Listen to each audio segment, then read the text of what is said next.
What is class? What are your experiences of your... I came to this project as a student looking for her own identity markers on Vassar College campus, feeling a bit of identity wanderlust, not fitting into typical race, ethnic, potentially gender relationships or points of association. So I chose class, and I wondered why it might be important to talk about class, why I was feeling that I needed to identify based on class. However, as class is comparative, I struggle to find a source population within Vassar's campus as a whole, finding it rude to interrogate people's identity, self-identity and privilege, and make it a question of revealing something that our society generally tends to conceal. Is going to a school like Vassar a vehicle for gaining social capital as a student enters Vassar's society? Do they have a class mentality? And how do they shed or reinforce that? Class brings up a lot of questions of social responsibility, indebtedness to one's society, welfare. Do students on any campus need to be aware of the disparities of class within the campus and between the campus and the outerline community? Through my analysis, I have slowly begun understanding that class is not important for everyone. I don't think it's really talked about that much because it's one of those silent social etiquette things, and from both sides you don't want to seem disadvantaged and you don't want to seem privileged, or at least here. Certain things happen, like, oh, we're going to go out to a restaurant, like, can this person afford it? Like, do I want to even propose going out? But then again, I think it depends on the company you keep, like how good you would feel, how comfortable you would feel, like bringing it up. I mean, like maybe in my art history class, there's like more girls wearing pearls or having like massive Louis Vuitton bags that are bigger than my backpack. I mean, they're probably like fake anyway, so. I know for a fact that some of them aren't. I think people try to hide it more than they try to show it overall. Because you don't want to be. No, not until 2 like weeks ago. 2 weeks ago. Last 2 weeks. Where it just exploded. Do you think that Facebook is a way that is a space for people to conspicuously consume? Yeah. Certain person in our fellow group who's like, oh, look at all these bougie cafes I'm at all the time. Oh, yeah. The person who Instagrams their dinner like every night, like, you have to wonder. Not just vacations, but like people's plans that they reveal on Facebook, like, oh, I'm going to do a gap year. And just the fact that they can afford a gap year. Yeah. So I don't want to make it sound like it's just like oh, look at me consuming. It's just that that's a byproduct of it. Yeah, like I don't think they're being like show-offy, but people who are lower income will read that as like they'll feel bad about it. They'll be like, there's this idea that there's all these studies out there that say like looking at Facebook and seeing how happy people are makes you less happy. I feel like that effect is probably multiplied for someone who's lower income. Maybe like fear of missing out, but it's like fear of like I can't even afford to like not miss out. Yeah, that's that people feel kind of powerless. There's certain common things that you could say are common knowledge based on class, like class knowledge, like someone who's more upper middle class, upper class would know certain things, and professors assume that you know these things. Oh, yeah. And then they ask it, and then like you're awkwardly left out because. Like, I know, for example, for me, there was a lot of like paper writing issues that I had coming into college. I honestly think that it was something about public school and not having to ever have a requirement to write long papers. What I thought were moments in which my school structure were hindering me because of the class that I was in and I couldn't go to private school or something. And so I think this is how you know certain individuals are in academia, especially students who identify as color. They coined that term, people of color. Huh. But you don't hear that in like everyday living situations.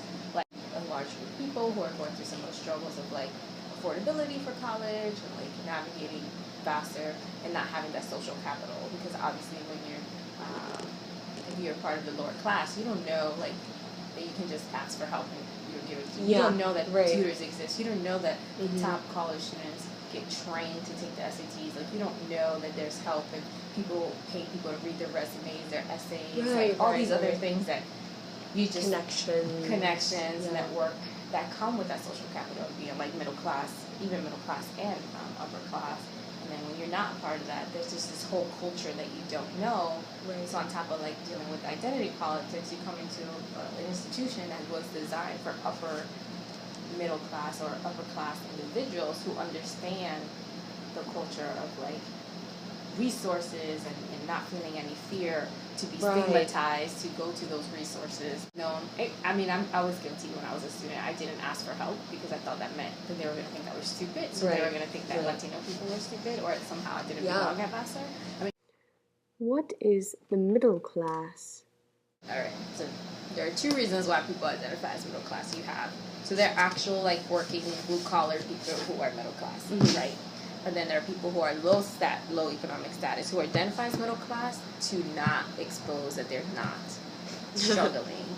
So like being in America, being a part of the middle class is like being a part of like, we're working, we're contributing, we're doing our part, and we're also living the American dream, which we can talk about that another time. But then you have people who are who are like pretty wealthy and are way out of the bracket of middle class, but will identify as middle class because they don't want to feel guilt for having the money. They don't want to feel guilt for being well off or having to explain to someone. But you'll see it in their behavior when you go like to eat out with people. They'll like spend lots of money, what they're wearing, like what trips they take. But you're like, well, I think that's a very important thing to ask, and to be able to ask, what class are you? In a way, I'd be forced to say upper middle class, since my parents have 6 degrees between the two of them, and I've never had to worry about meals. If I compare myself to other people who would identify in that way, I think I would see a lot of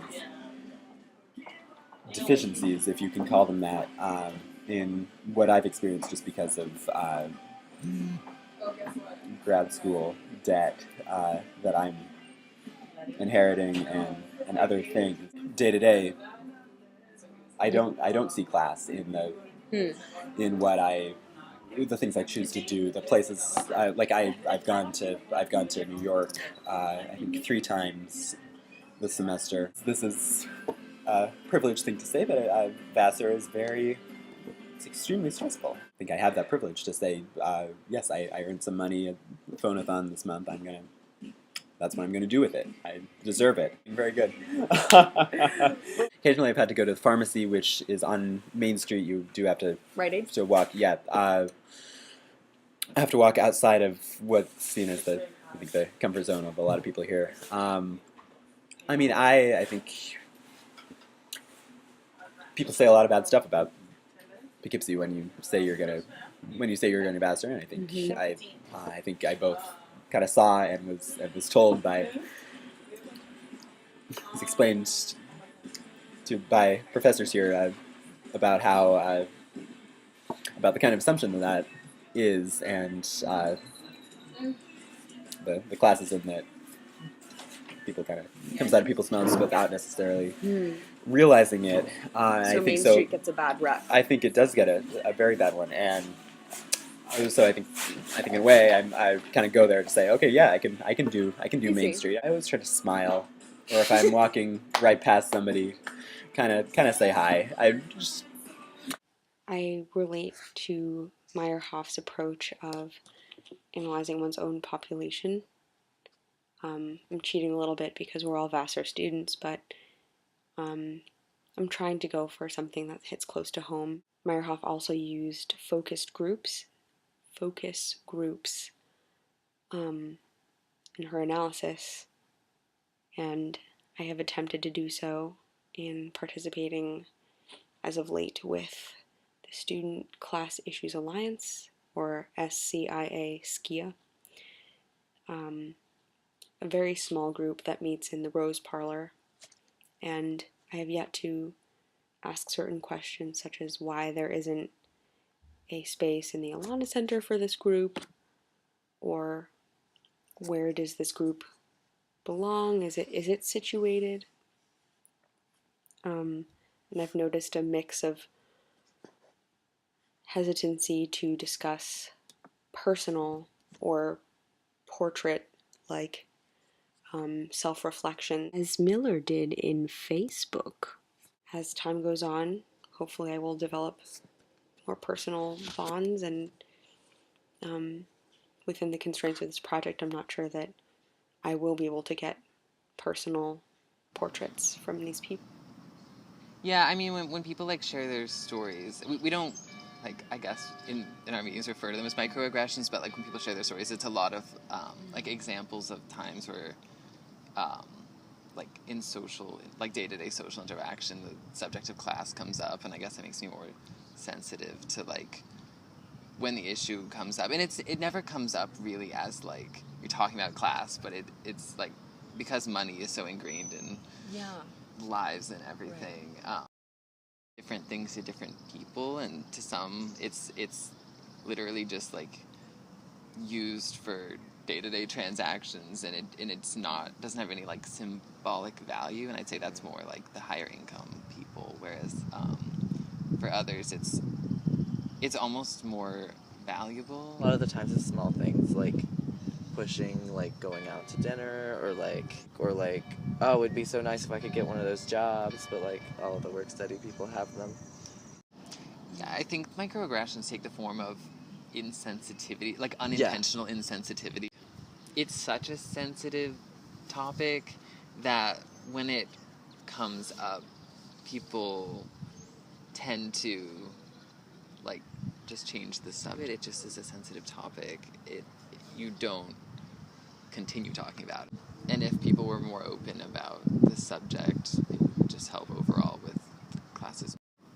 Certain events are easier to like attend, like events like ABC, where you can kind of scrap an outfit out of anything, versus like the events where you have to dress up, have a nice outfit kind of. You know, people who don't want to spend money on the food that's there.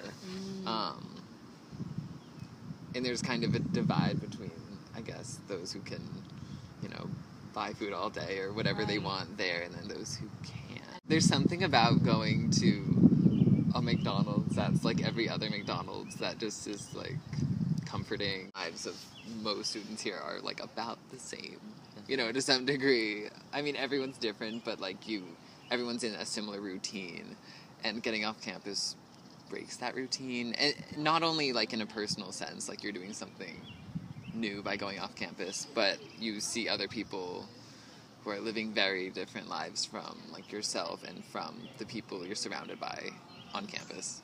Which leads me to Brewis's analysis, which was a huge statistical and structural analysis. So I haven't gotten quite so large as Brewis's project entails, but I think that with the constraints of my being a student as compared to the knowledge of the administration and faculty and what the faculty is willing to concede, there is more information that could potentially have helped this project, such as statistics on students' income and students' families' income, and how exactly diverse is Vassar's